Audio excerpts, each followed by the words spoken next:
Eo amin'ny tontolon'ny fikojakojana tarehy sy endrika amam-bika kosa mankalaza ny 4 nijoroany ny ivotoerana izay mamatsy ny momba ireo vokatra zava-manitra sy fikojakojana ny tarehy eto an-drenivohitra dia ny orinasa Feline Beauté izany Hankalazaina mandritra ity taona ity moa izany tsingerin-taonany izany rotsirakotiny irainy.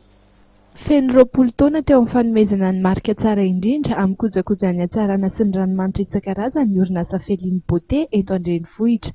Anisan'ireo orinasa izay tsy mitsahatra ny mamoaka ny mendrika indrindra raha ny eo amin'ny lafin'ny ranomanitra.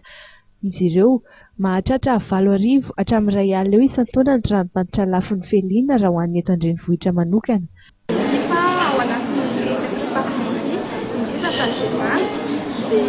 Surtout amin'izao fotoana izao efa manomboka ny izany efa mitany. Inona izao hoe tomaty hoe tena malaza tena betsaka mpanjifa gasy ny resaka fangaro ireny mpanjifa fa ny tena tadiavy foana tena mandeha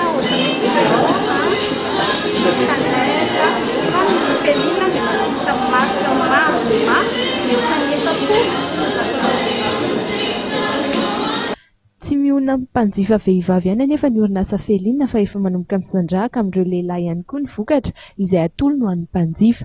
Ankoatr'izay dia isan'ny kendrena ihany koa ny tanora. Anisan'ny miady amin'ireo vokatra izay tsy ara-dalàna ka varotana manerana ny tsena ihany koa ny orinasa Feline.